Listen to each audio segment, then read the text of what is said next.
Welcome back to the channel, guys. Let's get straight into today's story. PFI, the Private Finance Initiative, was sold to Britain as innovation, modernisation and efficiency. We were told it was the clever way to build hospitals, schools and infrastructure without putting pressure on the national budget. It sounded responsible, technical and almost harmless. But in reality, PFI became one of the most expensive financial experiments in modern British politics. A deal that locked taxpayers into decades of repayments long after the politicians who signed the contracts had moved on. And today, Britain is still paying the price. PFI began in the 1990s and exploded in the 2000s. On paper, the idea looked simple. Private companies would design, build, finance and maintain public buildings. The government wouldn't pay up front. Instead, it would repay the companies gradually over 25, 30, sometimes even 40 years. But those repayments weren't just rent. They included interest, management fees, maintenance charges, legal costs and profit, all bundled into contracts that were incredibly difficult to challenge or escape. Politicians could stand at a podium and proudly say, "Look, we've built new hospitals without increasing national debt." But what they didn't say was that those same hospitals would eventually cost many times more if they'd simply been built directly by the state.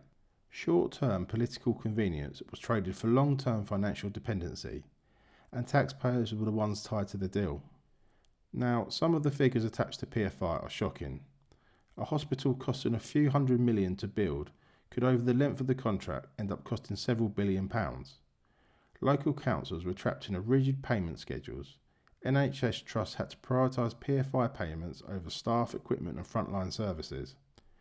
In some cases, hospitals even had to ask permission from private companies to carry out basic repairs and were charged eye-watering rates for trivial work.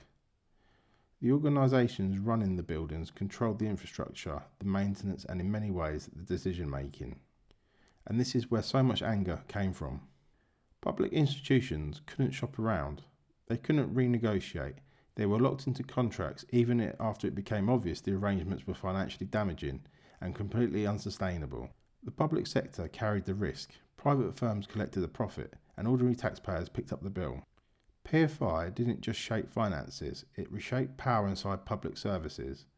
Managers stopped asking, what is the best for the public, and instead had to ask, what does the contract allow? Control didn't sit with hospitals or councils anymore, it shifted into corporate boardrooms.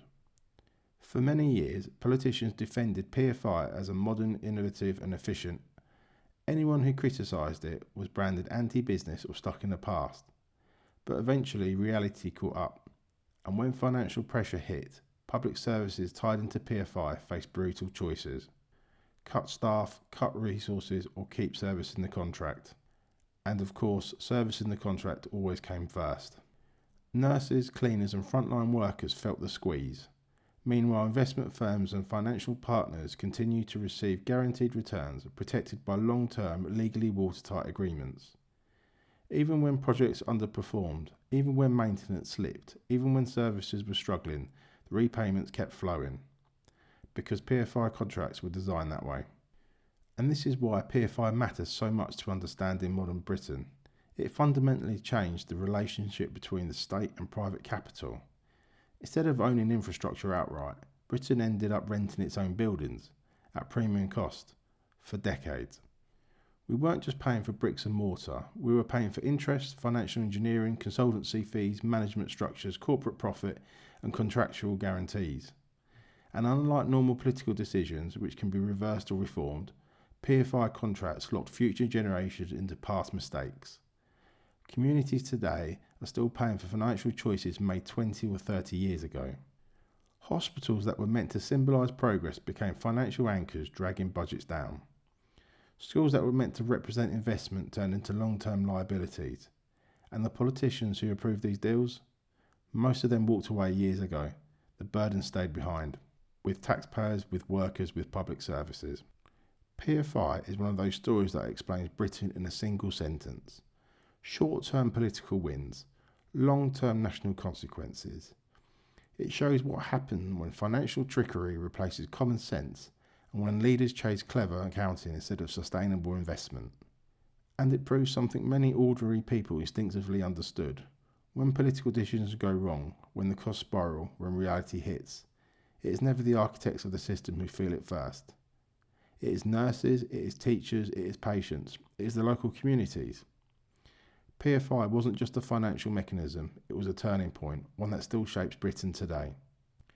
Thanks for watching, guys. If you want more honest political commentary and don't want to miss what's really happening behind the headlines, hit that subscribe button and drop your thoughts in the comments below.